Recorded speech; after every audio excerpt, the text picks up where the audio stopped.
First and foremost, thank you for being here today. We're excited to have this group kick off the start of the semester, and very excited to have a talk by Leanne Harvey today. I thought she was over there, but she's right. Well, welcome. So I'll introduce myself. My name is Elena Gonzalez. I am a gerontologist, and I am a research scientist at the Center for Assistive Technology and Environmental Access, CATIA. You'll probably hear that from a few other people, so I spelled it out. I'm also the project director for TechSage, which is sponsoring this event today. I'll kick it off to another coordinator, Ashley. Hi, I'm Ashley Harrell, also from CATIA, and also the Atlanta VA. And yeah, welcome everybody. Happy to see such a large turnout for our first event of the year. Good morning. My name is Susan Lee, and I'm also from CATIA. I'm Renee Ray. I'm with the Atlanta Regional Commission. I'm Jean Ann Elkins, and I'm an advanced fellow at geriatrics, and I'm with Patty. Whoever Patty is. That's right. Whoever Patty is, I'm with her. I'm Patty Griffiths. I'm also from CATIA and Emory Geriatrics and Internal Medicine and the Atlanta VA Center for Visual and Neurocognitive Rehabilitation. And I'm with John. I'm John. I'm with Patty. I'm the director at CATIA. I'm also at the Atlanta VA and one of the PIs on the TechSage project with Wendy. I'm Sharon Sonnenblum. I'm in the School of Applied Physiology and the Rehabilitation Engineering and Applied Research Laboratory, also known as the REW Lab. I'm Brandy. I wish I had like a lot of words to say, but I'm Stayed in Decatur last night. I did stay in Decatur, thank God, because 575 was closed down. But I am a geriatric social worker and certified geriatric care manager, which is now called Aging and Life Care Manager. Scott Morrison with Bright Star Home Care, and I'm with Pat. Chris Van Clay, I'm an architect with Lord X Sargent here in town. Victor Weissman, I'm with MedSite Healthcare. Good morning, Wendy Rogers. I'm in the School of Psychology here at Georgia Tech. I direct the Human Factors and Aging Lab, and I co-direct TechSage with John. I'm Kim McCrae, and I know John, and I know Patty, and I know Scott and Wendy, and Is there anyone you don't know? yeah. I co-founded the Culture Change Network of Georgia, and my companies have a good life, and I'm also a striving entrepreneur. Brian Jones, I'm a senior research engineer in the Interactive Media Technology Center and director of the Aware Home Research Initiative here at Georgia Tech. I'm Emma Harrington. I'm the Director of Injury Prevention and Education at Shepherd Center. And I'll introduce our speaker today. It's Leanne Harvey. I asked if she could possibly talk about her vision for the city of Decatur from a technology perspective. And she kindly agreed, but she's asked that if everybody could give her some feedback towards the end of the presentation. She has some questions about getting some input from the audience about how to incorporate technology into her vision for the city of Decatur. She's the lifelong community coordinator for Decatur. And please welcome me, or join me in welcoming Leanne Harvey. Thank you.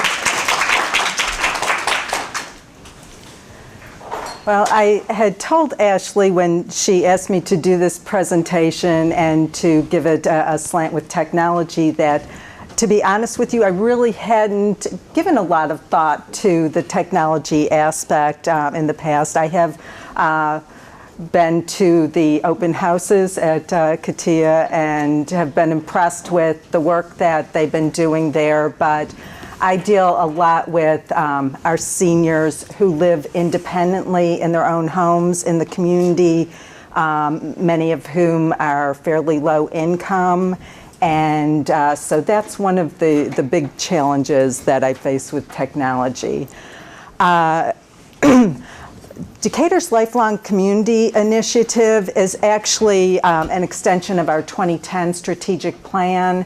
There were a lot of components of that plan that had to do with aging in place and helping older adults stay in their home.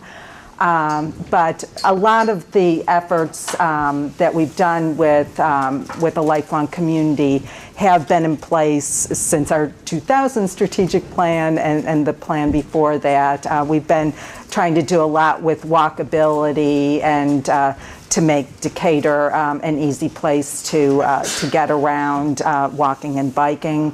But we also have the flip side of that, where we are becoming a community that a lot of people want to move to, because we have one of the very few successful school systems in the Atlanta area.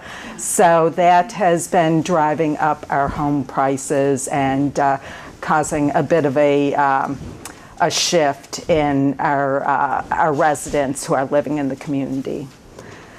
So our City Commission established the Lifelong Community Advisory Board in 2013, and a lot of our members had no background in aging or related fields. So our first year as a board was a lot of education.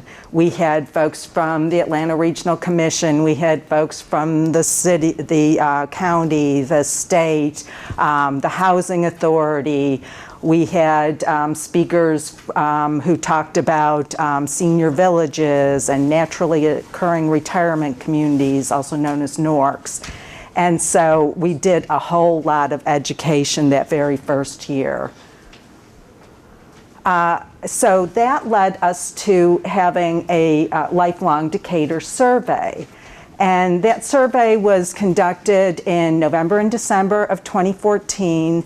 It was primarily done online. We pushed it out through a variety of avenues. We have a couple of local blogs that pushed it out. We had it in our city news magazine, the Decatur Focus. So the majority of people took it online, but we do have that segment who lives out in the community who don't have internet access. So I actually did a lot of door-to-door deliveries of hard copies of the survey, and then had to pick them up and then enter them in. So we did get a fairly good participant rate, more than we really thought we were going to get. We had 638 people complete the survey. How many, I know a couple of you live in or have lived in Decatur. How many of you live in Decatur? Okay, so a few of you. How many have been to Decatur? Hopefully all of you. So a lot of people have a misconception about Decatur because there's a very vast postal area that has a postal address of Decatur. But we are really a very tiny city. We are only about 20,000 people in 4.5 square miles. We are the most densely populated city in the state of Georgia. So, so we don't have a lot of room for growth. So one thing I was very pleased with the survey was the breakdown in who responded to the survey. It was a fairly equal distribution between the 30 to 45-year-old, 46 to 60, and 61 to 75. The lower numbers were the 75 plus, and then the very tiny number was the 29 or younger, which some of the older ones, it's because of not having the internet access or hearing about it, but the younger ones, for those of you 29 or younger, fill out surveys. A lot of them don't want to fill out surveys. In fact, I've got a new survey that's taking place right now about transportation, and we are having the same dilemma with getting the 29 younger to respond. Predominantly, they lived in single-family homes. So that is the issue that I'm dealing with quite a bit, is the folks who are living in the single-family homes. We actually have 4 senior high-rises in Decatur, one Oliver House that the Decatur Housing Authority runs, and then we have a couple of independent nonprofit ones. We've got Claremont Oaks and Phillips Tower. and then we have a for-profit one, Park Trace. So we do have some senior residences, but a lot of people want to stay in their homes. So the whole issue of aging, and those of you in gerontology and doing research know, we're all getting older. People are living longer than ever before. The folks 100 plus is going to just explode. So we really need to stop and think about this, as you know, the baby boomers started hitting 65 not too long ago, so that segment is growing. And then you have people's aging parents, and then you've got the sandwich generation with the aging parents and the young children. But pretty soon, those children who are the caregivers are going to be seniors themselves. And that's a lot of what I'm seeing in our community, where you have a caregiver of her mother who is in her 80s, who is at least 65 herself. So that is a huge problem across the country, and I'm sure across the world. So when we asked about future living options, the majority wanted to stay in Decatur, and of people who had parents who were seniors, 34% wanted them to live in Decatur, although not in their homes. So I'm sure some of you could relate to that. A lot of them realized that there were some challenges to continuing in their homes, and of course they are self-identifying these challenges were health reasons might keep them from staying in their homes, the ability to drive. The big ones were had to do with home maintenance and affordability. And those of you who are familiar with Decatur know affordability is a huge issue for us. So ironically, they didn't mention the thing that I'm noticing the most, and that's isolation, because their families don't live in the area, their peers are dying or moving, so a lot of them are isolated now. So we also had a lot of respondents who provide some kind of assistance to older adults, and that could be a relative, or it could be just their neighbor helping them out, transportation, helping with housekeeping and simple repairs, meal preparation, managing finances, medication reminders. Medication reminders is a big issue for seniors. So I know that there are some ways technology can help with that, but are there more ways that technology can help with it? I thought this was very telling about aging in place. Aging in place of what? So what is your option if you cannot age in place in your home? Does that mean you go to a nursing home, which aren't really around anymore, assisted living, senior high-rise, move in with your family? Or, what is your alternative if you cannot age in place in your home? So there's some simple technology out there that has been bubbling up. One that I found particularly heartwarming to me was a group of two young women.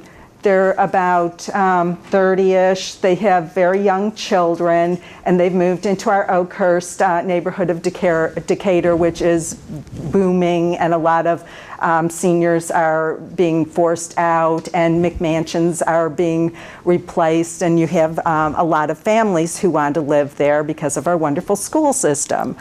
So these two women both had an elderly neighbor that they were keeping an eye on, and they thought, what if I had, it started actually because one of them had made a bunch of chili, and she had a whole lot of it left, and put something on the neighborhood listserv and said, can anybody use a warm meal tonight? So then it got the two of them to thinking, I bet a lot of people make more than they could eat. They probably have enough to bring a meal to someone. So this isn't just senior-centered. It's open to anyone who, maybe is just having a bad day. They can self-refer, but you have to sign up through an email. So that's a challenge for the senior next door who has no internet access. But they're trying to encourage their neighbors to find seniors who need help and refer them. And they have a boom of volunteers who are very eager to make these warm meals and deliver them. So they just need more people to deliver them to. But the true benefit of that, and they have an online calendar, they match people up with days that they need meals delivered. So the important part though is that somebody is coming to the home and visiting the senior and bringing the meal inside.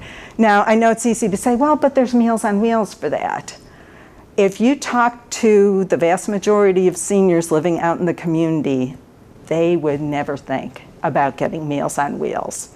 They want to make their own meals. They want to go to the grocery store. But to have that meal brought to them that somebody else made, who maybe will come and visit, maybe bring their child, and all that can make a really big difference. So a lot of technology nowadays has stemmed from other things. First we had the baby cams. Zoo Atlanta has the Panda Cam. And then there's the Granny Cam. And I personally had a Granny Cam. My mother, who has dementia, who's now in assisted living, was in a senior apartment complex in Buffalo, New York, and I lived down here. And my sisters and I were in denial of the dementia, and when my mother was saying that there were people coming into her apartment and we were having her locks changed and all, there came a point where how many times can you ask the apartment manager to change the locks because somebody's coming in?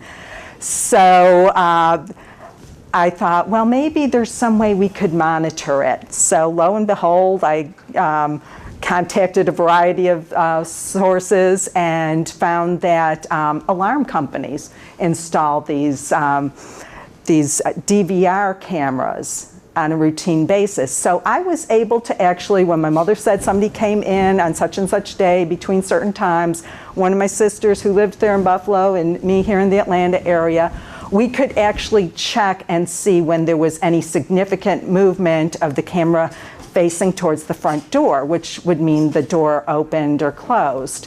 So after longer than I care to admit of us trying to see somebody coming in, we finally had to admit that there was nobody coming in. But then we loved the camera, because if we called her and weren't able to reach her, we could look and see when she left, and did she come back again, was she carrying bags with her.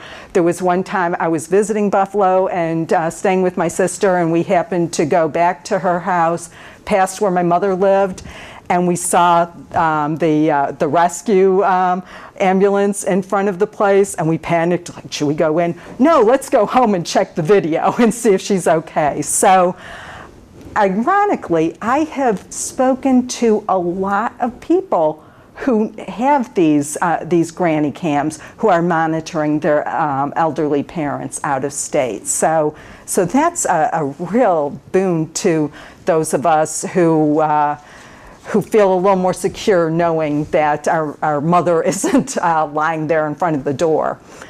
So I went the other day to visit my friend Eli.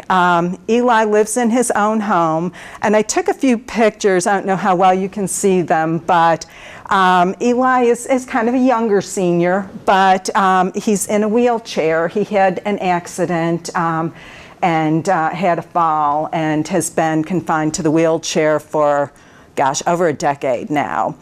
He was very isolated in his home. He was afraid for anybody to see him or see his home. He is able to drive. He has a handicap accessible van that's very old. But a few years ago, he contacted one of our police officers about our Citizen Police Academy, wanting to know if he could take it in his wheelchair. Well, that one phone call that he made ended up changing his life because she got involved. I got involved. Another woman who lives in Decatur, who actually is executive director of Senior Connections that has Meals on Wheels and a home repair program, got involved. We replaced his ramp. She put him on Meals on Wheels, of course, and then he was going to the police academy and getting to know people and coming out of his shell. And then he took our Decatur 101 to learn more about Decatur. Now he volunteers at our visitor center. He's become one of our CAPS, Citizens Assisting Public Safety, and is out there at our various events. He actually got a Hometown Hero Award last year. This man had his gas bill get excessively high about 10 years ago, and he couldn't afford to pay it. His gas was turned off. He was living without gas for 10 years. No hot water, no hot showers.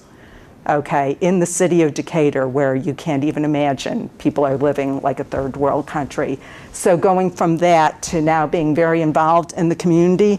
But he was showing me how he pulls things off that top shelf, pulling the arm off of his wheelchair. The oven, look how difficult that is for him to reach into the oven. If he loves to cook, and if he has a pot of boiling water, he puts that board down on his lap, takes it to the kitchen, and dumps the hot water into the sink from the pasta or whatever.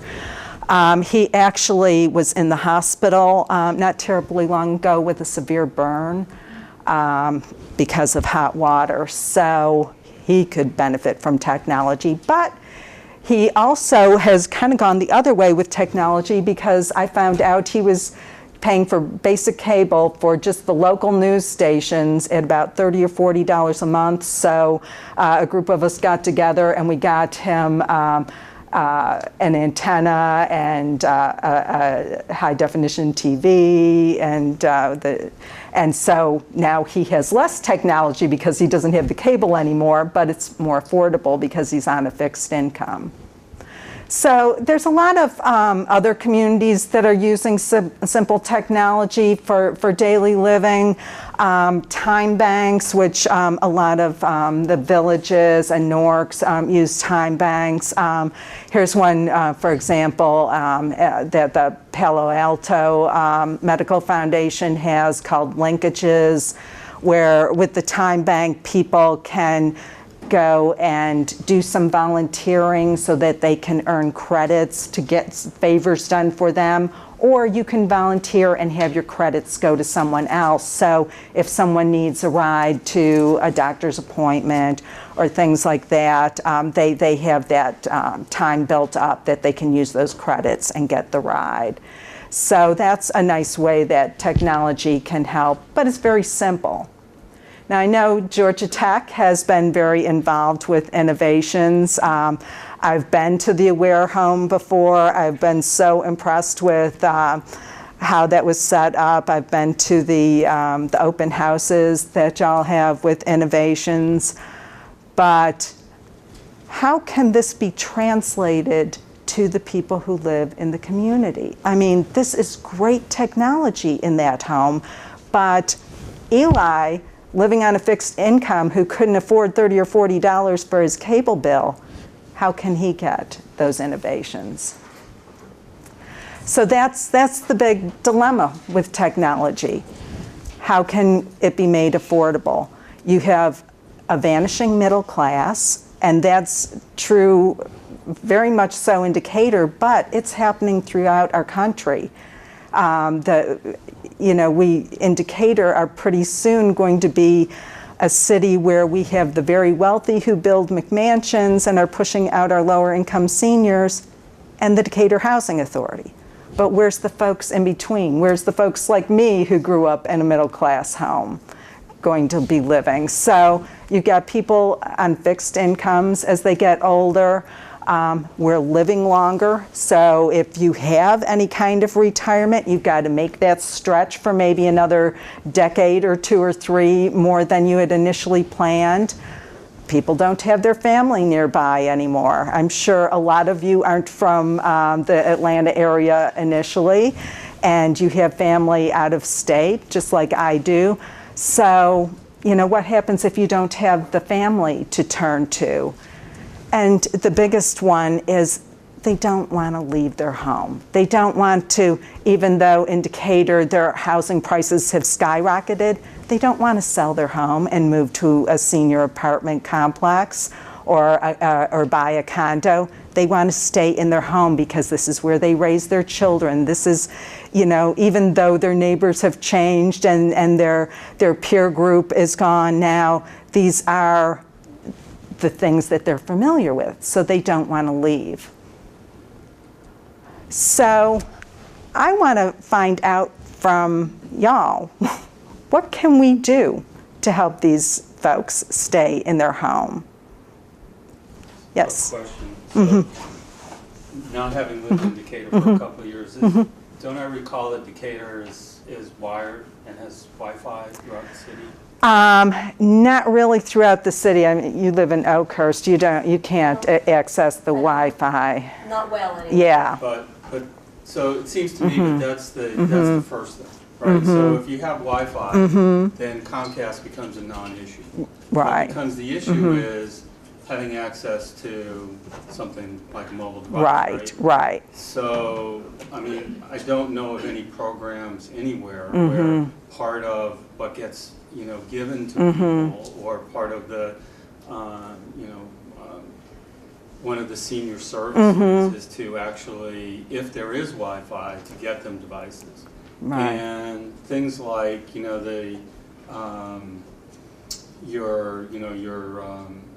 your camera, right, which you put in your grandmother's house, you know, could have been, you know, the first problem was somebody coming in. Well, you can go to Home Depot and buy a doorbell now that has a video feed. That goes to your phone, goes to your doorbell, could go to your phone.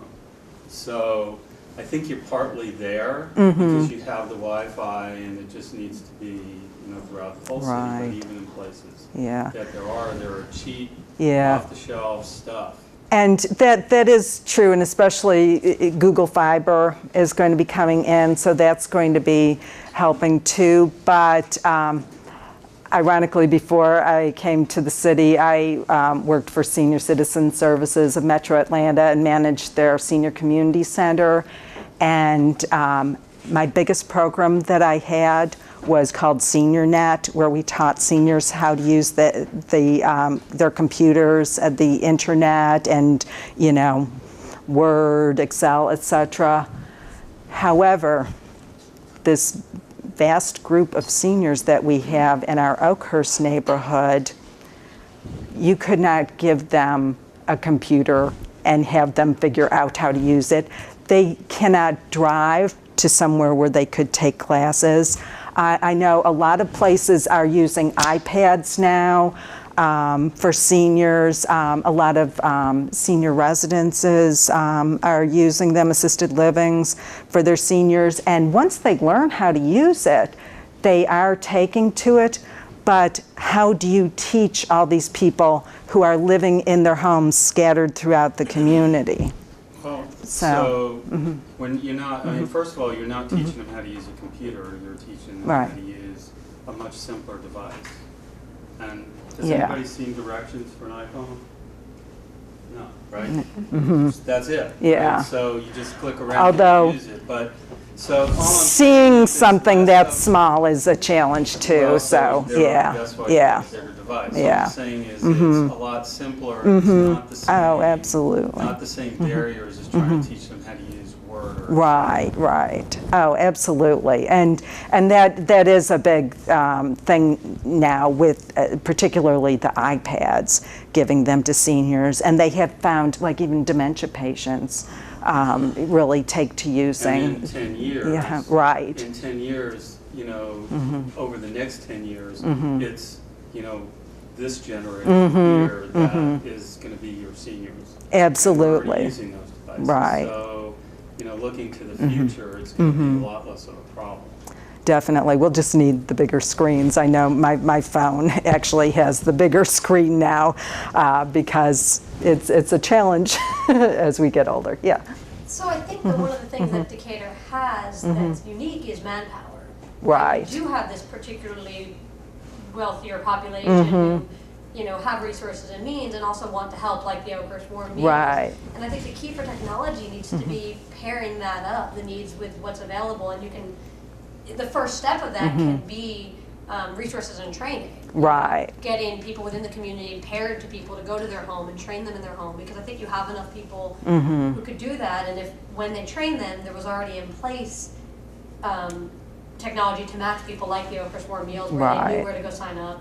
I mean, as well as a ride service, because how many people from Decatur already drive to Emory every day, so if you need to get to the doctor's office, no doubt you could find a ride to Emory any day of the week. Right. And so all of that would be there if you could just pair up the resources with the people who need them. I think that's, I think we could do a lot. I mean, that's one thing the city's got going for it. Yes.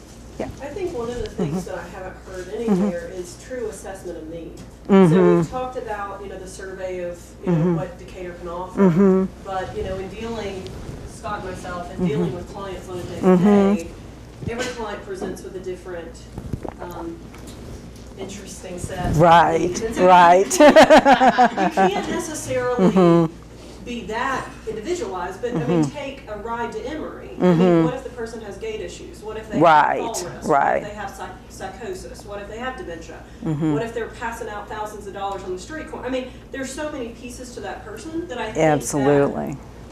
there needs to be at least a simplistic assessment tool as you're starting to look at these things, because if you have a person in their home, is it the difference of a ramp or not a ramp? Right. I mean, it can be simplistic, where there can be people to chime in and help, but then there are those, there's a huge amount of people that we find that really have needs beyond just a meal once a week. Absolutely. And they're really not appropriate to be at home when you boil down everything. Right. We're all about 100% on patient rights. But on the flip end of that, I mean, there is a huge amount of liability associated with certain ways to assist. I mean, there's just a lot to it that I think some kind of really baseline assessment tool for the people going in to say, is it, I mean, even if it's just, can they access their own mail? Right. Can they do their own laundry? I mean, all the things where we see there's a risk, so if you can identify the top 5 reasons people fall in their home. Right. But you know what I'm saying? Like, identify just the 5 and then make the assessment tool around those. So can the person, I mean, we find trips to the mailbox or going downstairs to do your laundry being a huge issue. Oh, absolutely. And so are those the pieces that if we can reduce falls and focus on that, hyper-focus on that one issue, can we keep our people independent of their home? But trying to maybe, instead of it being so broad, piece out some of those special projects that might be more helpful. Yeah, I agree. And actually, to Decatur, we have this annual Martin Luther King Jr. Service Project. The city partners with a nonprofit organization. We just had our 14th year of it this past January. And we do home repairs and yard work for our low-income senior citizens, and we do a lot of simple modifications. We do grab bars. We've done, I can't tell you how many handicap ramps. So we do, we're not really totally trained for that assessment, but we do go and assess what the home needs with some basic guidelines about some fall prevention things. Also, a big one is weatherization to make the home more affordable to them. So the first year that we had it, we only were able to identify 8 people, thanks to our former mayor, who was also a senior citizen, and we were just thrilled that we had 100 volunteers come out. Well, this past January, we did repairs on 34 homes, plus about another 10, those and another 10, we did yard work, and we had over 1,300 volunteers. So, there's people who do want to help, but you're absolutely right. You need to know exactly what it is that each specific person needs. And in Cherokee County, where I live, we even paired up up to making it part of the Meals on Wheels gift program, to look at potentially even buying like a motion detecting nightlight for their bathroom, so that they have light. You know, little things where it's not, I mean, it's too huge of an issue to tackle the whole thing. So what small things can we do to, you know, how can people stay in the home in the instances that they can? Yeah, and as far as rides are concerned, you know, it is, you know, great that you could post somebody needs a ride or whatever, but then, you know, like with this Oakhurst Warm Meals, with people self-referring, nobody's doing background checks. Okay, so, you know, but that's just a very grassroots effort. But if you're setting up something as far as rides and all, you need background checks. Well, there are a couple of nonprofits that are dealing with that. There's one that's actually based in Decatur called iCare, the letter I, C-A-R-E, and they offer rides to medical appointments for folks in DeKalb County. It's all volunteer drivers from this program. They operate on a shoestring with 2 part-time people. And actually, where's my lady from ARC? I think iCare is very renowned throughout the area for what they do. It's amazing how they're able to help as many seniors as they can. And they do the background checks, and you have to have insurance, etc. And then there's another organization, Common Courtesy, that has started a partnership with Uber, and they go more broadly than iCare. They don't just do medical appointments, they'll take you anywhere, but there is a cost involved with that. Yeah. Also, through the National Aging in Place Council, ageinplace.org, you can get what's called the Act 3, it's Roman numeral 3, assessment tool, which allows families to assess dwelling, access to services, financial, and so forth, so that you can at least get a ground game going as far as, you know, what do we need to do, what do we need to think about as we age and stay in the home. Because everybody wants to stay in their home, but if you haven't put forethought into that, you're, you know, one hip replacement away from having to move. Oh, absolutely. It's the falls that do them in all the time. Well, another thing that we do in Decatur, a few years ago, we had gotten a small grant from the state to start a shuttle service for our seniors in Oakhurst to take them to downtown Decatur, because there's no grocery store in Oakhurst. There's a little Kroger in downtown Decatur, and there's a CVS. So I now run a bus. I have our van from our active living department, which is the old-fashioned Parks and Recreation department. And on Wednesdays, they take that van between 10 and 2, and I have various stops in Oakhurst, and they bring those folks to downtown Decatur so they can go to the Kroger, to the CVS, and get their prescriptions filled, the library if they want, although the Kroger is the most popular place.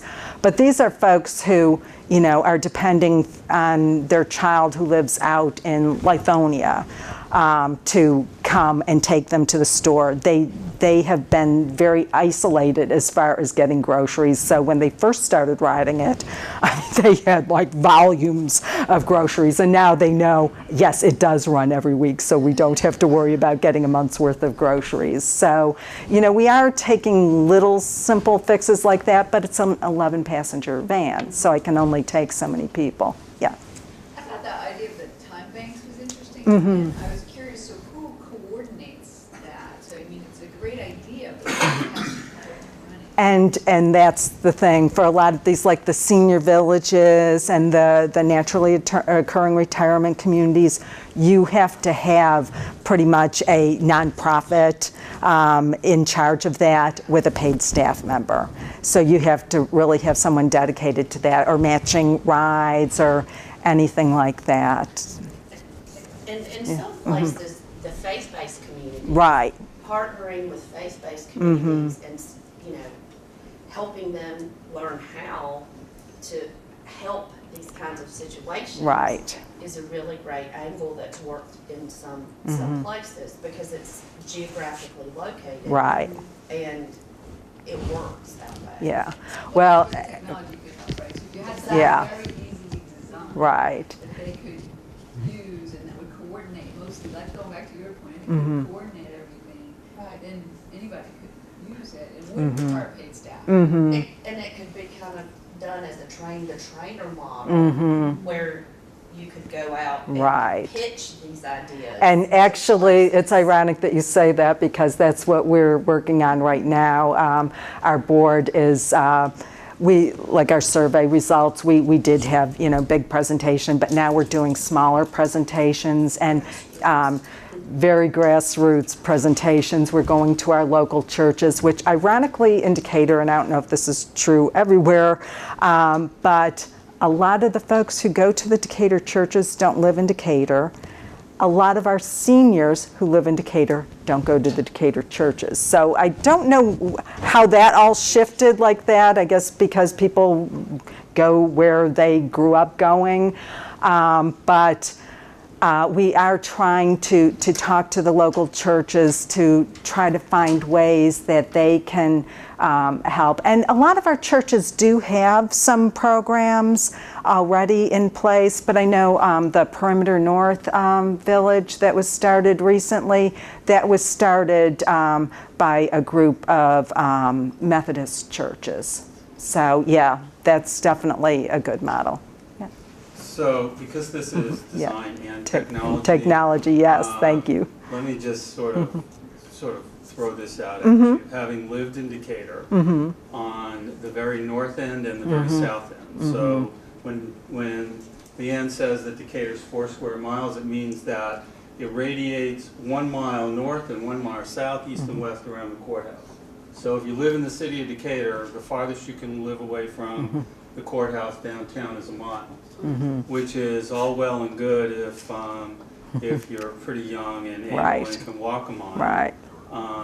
And so part of the problem is Decatur's planning and Decatur's zoning, in that it's really difficult to get commercial anywhere but downtown. Now Oakhurst has, because it was its own place to start with, some commercial, but pretty much there's nothing between downtown Decatur and where everybody lives on, going out. It's all residential. Right. There's no more neighborhood grocery store. Transportation is fighting the planning, which doesn't really allow for commercial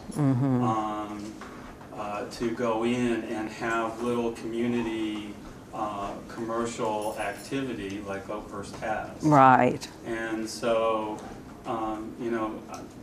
I think you need to work together, in creating, the opportunities for commercial to go in along Candler, South Candler, and along Claremont and other places that will allow people to access, commercial, not necessarily just restaurants, but somewhere where they can get groceries and not have to go to either, to the downtown grocery stores. And that is very true, but then looking more broadly, especially in the Oakhurst neighborhood, these ladies with mobility issues, they couldn't even walk the few blocks to get to the grocery store. In fact, when I started the shuttle, because of the list of seniors that I have, which is quite massive, I was able to see where the clusters were, and so that's where I set up the stops. But then I had some folks that were a few blocks away from the stop who wanted to take the shuttle and couldn't walk those few blocks to that stop. So I've added a lot of secret stops along the shuttle route. Yeah, I agree. I mean, Yeah. certainly not So, get everybody, yeah, right. But the problem has to be addressed Absolutely, on both ends. yeah. Because providing transportation on a one-off basis or an 11-off basis is expensive and not that sustainable. Yeah, and the whole planning issue, that it's really tough because we have to look at the existing zoning, and in Decatur, we are very heavily taxed on the residential side. We have a lot of nonprofits. The county has a lot of buildings. We have, we're known as the city of homes, schools, and places of worship. If you look at my logo, that's what's on there. Those are the schools and the places of worship are all nonprofits. So a lot of our land is taken up by these other uses. So that's why whenever the county wants to sell a building, we grab it and then convert it to some sort of mixed use. But unfortunately, that is only in the downtown area because it would be such a challenge to get that residential zoning changed because you're going to have a lot of pushback from the neighbors. Of course. Yeah. I think transportation might also tie into technology well in terms of, you know, we've got the rec center and Edster, both of which are great facilities to provide resources, and it sounds like you do. You said you do a class on, you know, teaching computer use and things like that, but people can't access those. And so if you had regular transportation, you now have a venue of which to centralize technology, to make whatever technology is available to people, or the library and everything else. And so, I've spent a lot of time thinking about how you might get the transportation working, because I spent about 6 months not walking so well and didn't go anywhere because I always walked to downtown and didn't know how else to get anywhere. I used my car. So really, I think figuring that piece of the pie out will expand your options. Those of you living in Decatur, if you go to decaturga.com, there's the link for our transportation survey. So I've already done it, but okay, yeah. when I saw the link to do it at some point, I was like, am I supposed to do this, or is this only for old people? No, it's for everybody. I would make it a little more clear in some of the Well, and ironically, that survey, the vast majority right now who has completed it are the 30 to 45 age group.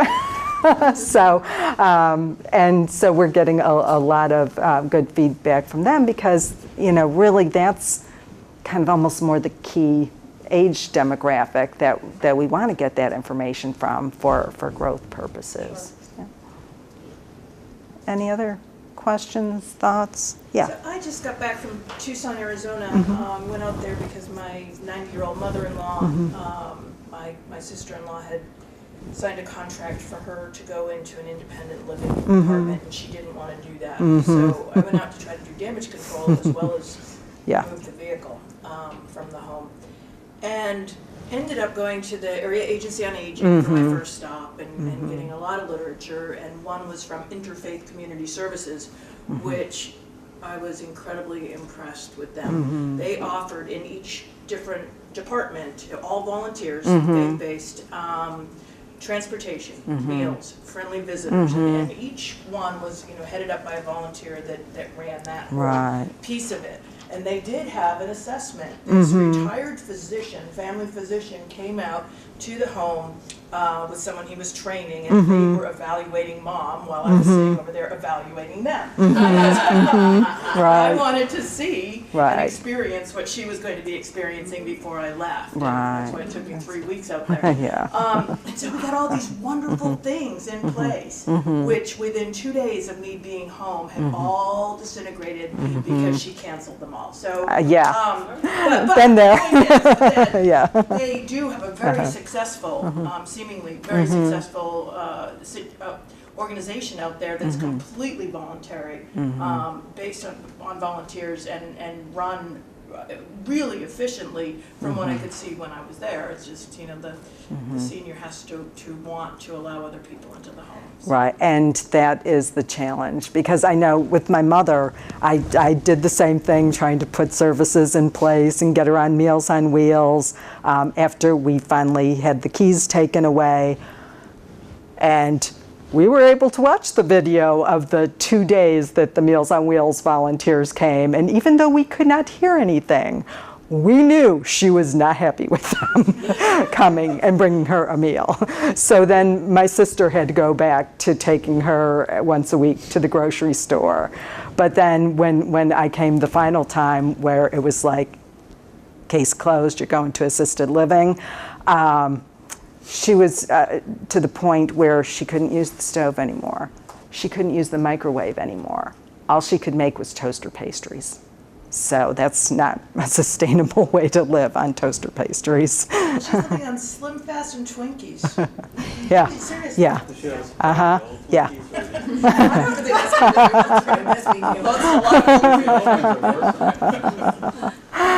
And actually, Alzheimer's Association was just a huge turning point for me when I was going to actually drive up there, which lucky I did because I ended up staying a couple weeks longer than planned. And they have a 24-hour, 7 days a week phone line where you can actually talk to someone who did some role playing and taught me how you don't say, you know, you need to do such and such. Well, no, I don't have to move there because I'm taking care of everything by myself. And then you come back with something, you come back with examples. No, you just have a standard line that you repeat. It's like a 4-year-old, you know, the standard line that you repeat to them, and you just don't engage back and forth with them. And so finally, when I went back there, because I was going to set up caregivers to come into her home, and then I realized at that point all of her money is going to be gone on these caregivers coming to her home because she needs more help than we can afford. That was the last straw, and luckily I had already investigated assisted living facilities. We called the one that we liked, and they actually had 3 rooms that were going to be opening at the end of that week. So we were able to immediately move her, and she was not happy. She, just like a 4-year-old, had tantrums. I had a neighbor of hers who was calling me. I'd be having dinner with my niece, and she would call and say, your mother's locked herself into the community room. She doesn't want to leave. So we had lots and lots of trauma, but you have to stand firm, unfortunately. And now she loves it. And she can't even remember her apartment complex, which dementia can have its benefits, so. Yeah. So is the city going after, actively pursuing any foundation money to create kind of that village model? That's typically how they get that grassroots effort coordinated. Well, you need the nonprofit to take it on, so the city wouldn't be able to do that itself. So trying to find that right partner. Yeah, right. It's, from what you've said, it seems like an ideal place with that volunteer mass and, you know, the aging population. Right. It seems like a good candidate. Absolutely. Yeah. Have you all done anything to be involved in thinking about dementia-friendly communities? Because a lot of what's been going on in Europe and some other places, bringing people together with a focus on community education around dementia-friendly, dementia-inclusive, and doing some education and outreach to the general public and the general population has really helped reduce stigma. And everybody can relate and know somebody with dementia. They might not relate and understand aging. Right. So a lot of times introducing aging issues via dementia-friendly, dementia-inclusive can be really successful. Yeah, and actually, we haven't done that specifically, but our advisory board has an occasional series of talks on the 3rd Thursday of each month. So we've got one coming up this Thursday on issues of interest to the community. We've got one on our tax exemptions coming up because the taxes are a big concern. But one of the first ones we had some researchers from Emory come out and talk about dementia, and that was our most well-attended one because everybody's afraid they're going to get it, unfortunately. Yeah. It's kind of to you and to John. I'm from Tucker. We've just started our lifelong. Right. Yeah, Lois. So yeah. There's Johnny. What would you be looking for in a new community for design? You know, it's like in Tucker. What we did, we've got a 4 questions survey went out. Supposed to get that back in the 1st of March when we have our new elections. So now we're kind of getting back into what does everybody want, but you know it's not a set up community. It's not like a Decatur, so we kind of. I mean, the problem is that people really don't know what they want. Mm-hmm. You know, you know, it depends on how you phrase the questions. People usually want what they've seen. And they don't know, you know, Decatur looks great. I mean, it's only a mile from downtown. But, you know, as you age in place, it's hard to get there. And, you know, having walked from the mile, there's really nothing except houses. You know, to see or do, there's really not that many people. So it's not like walking the mile in New York City. It's, you know, more like walking the mile, you know, sort of, you know, where they're in a suburban community. And I think that, you know, the way to do it may be more like, you know, having focus groups and coming up with alternatives and showing people pictures of what might exist, than just asking them questions about, you know, what they want. I mean, it's not an easy task. No, a lot of it is just access and how do you get the people from transportation's a big issue. Sidewalks, you know, at least we do have Publix and Walmart and Kroger's nearby, you know, but it's not really a town. It's not like a little metropolis like Decatur. So it's going to be exciting in Denver. You know, we're kind of going to start talking to DOT in a bit, how we can pretty up 29 as it goes through town, kind of like Buford did. Maybe mine's a long road down.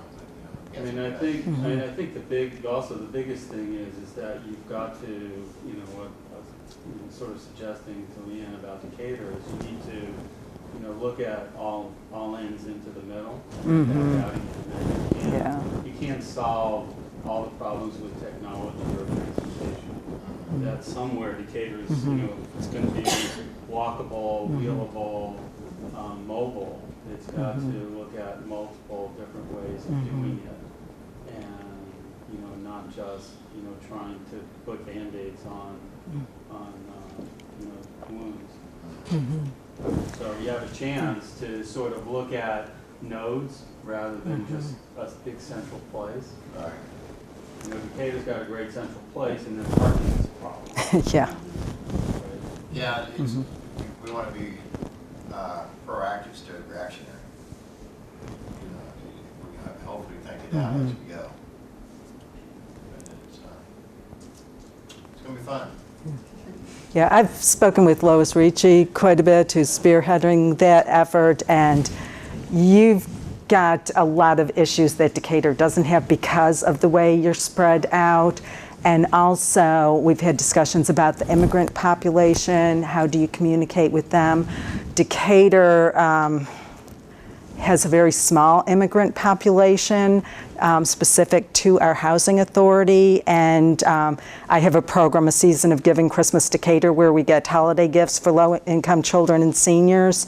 And I have to translate all of my things for the parents to Somali, not to Spanish like most places would, because we don't have a very large Hispanic population, but we have our large Somali community. But that's going to be a big outreach. And then, too, we do have the benefit of our Decatur Focus magazine that goes out to all the residents. So I think that's going to help y'all once you have some sort of communication with all of your residents.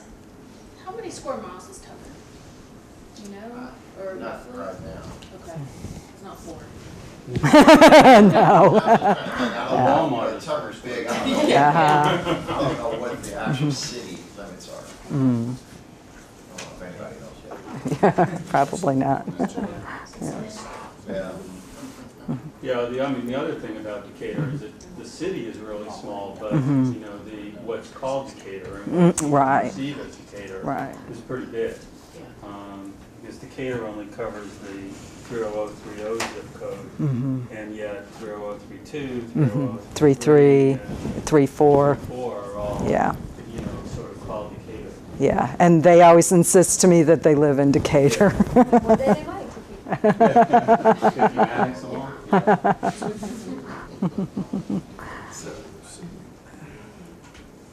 This sounds like a very daunting challenge, right? But one that maybe, I don't know how you get funding for, but could you adopt? Could we adopt a city to start answering these questions, right? And really, We would love that. Wow. We would love that. so one of these stories. I mean, I have GTRI money to do that. Yeah, right. Actually, we might. Can't We just have to get the GTRI go after that money? But, you know, but, no, He's but I not mean, even a test bed, but right? we've created registries of people, and we've created a registry of homes. We Yeah. could, you know, create a registry of a city, Yeah. you know, that, it's not, it's an interesting idea. Well, wasn't that something that Rick Booth took up when, in the classes that he had, where the kids would, Well, he's looking- coordinate with Peachtree City Right. or Norcross or Different Dunwoody in the or class. what have you, just to look That was at it those from a. charrettes. Oh, That yeah. wasn't that the design But it's different to do it in a charrettes? class than to Exactly. sort of figure out how to do it, not in a class. So yes, Some of your, at a level. your Students, your ideas, you know, to elevate to the enactors, you know, even their presentation, they presented to city councils, and you remember Peachtree City, they said shut down the assisted living and move it to the Kroger parking lot. Because we were in a golf course community and no one had access to the golf carts, or to the paths. But- we should talk about, Yeah. when we're challenged every so often to come up with big ideas, and this is one where, you know, I can address a certain part of it. John can address a certain part of it. You know, everybody here can address a certain part of it, and together we. It's ironic that you used that phrase, because at our management retreat a couple of weeks ago, that was one thing we talked about, was big ideas. And, you know, what big ideas did we have that we would like to try to find solutions to? So we would love help with this big idea. We would love to be a model. I think not taking it on just DATHA, but Culture Change Network, you know, and Right, IPC, right. Georgia Alliance for Health Literacy, Leading Age, ARC. I mean, there's all these, Cherokee, what is it, Cherokee, wrong county, DeKalb County DeKalb. Senior Services. I mean, all of these people that are in and touching, and I mean, you look at Just Meals on Wheels, there's a whole access to people that are probably going to overlay with the same needs set. Right, right. That have They're already existing serving. things already happening. Right. so this is sort of, you know, getting back to the lifelong community charrette that ARC, before you were there, but a number of years ago, ARC did this to develop their lifelong communities, sort of model different programs and then implement it in neighborhoods. So theoretically, we could put together a charrette, people, you know, here, working with the city of Decatur to figure out how to, Yeah. you know, what are the problems, and then, you know, how to address it from Yeah, a that would be great. multidisciplinary perspective.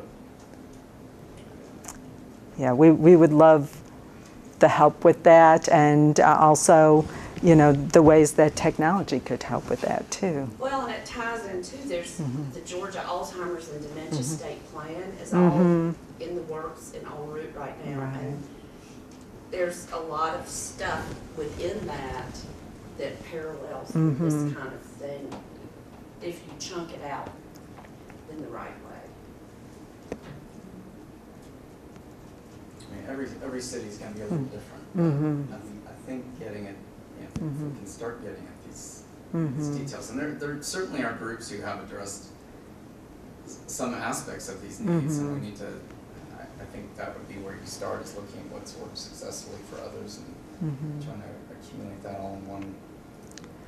Well, and with Decatur being so small, it might be easier to develop a model that could be replicated. That's kind of what I was thinking, Yeah. is picking something manageable.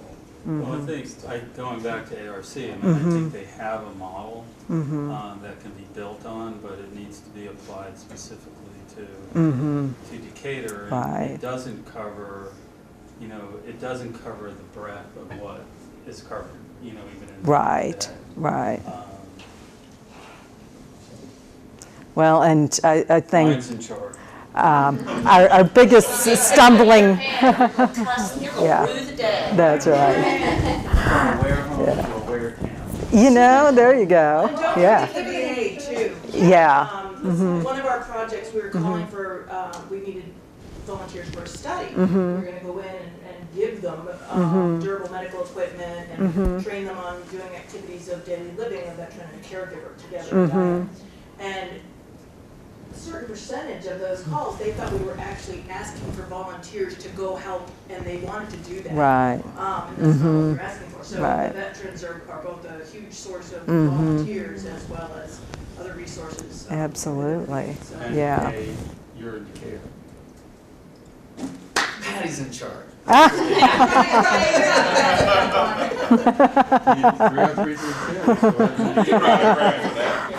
You could be co-chairs.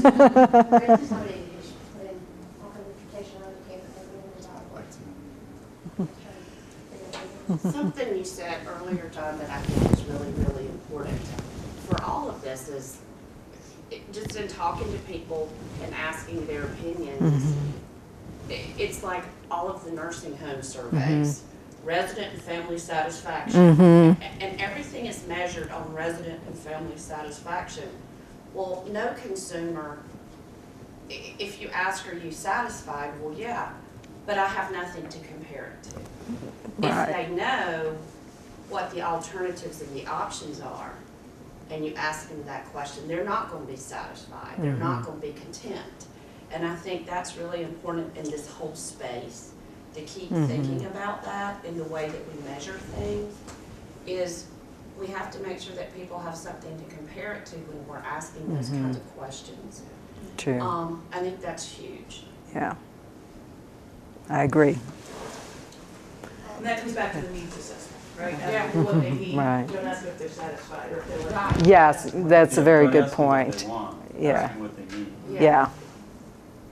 Well, Leanne, we It's, really, I know. I saw the hand pop up. this has been an incredible conversation. Oh, And we thank you, and I do a appreciate all the happy great hour at ideas. Decatur Square. There you go. Brainstorm. Thank you so much. Thank you for inviting me. Thanks.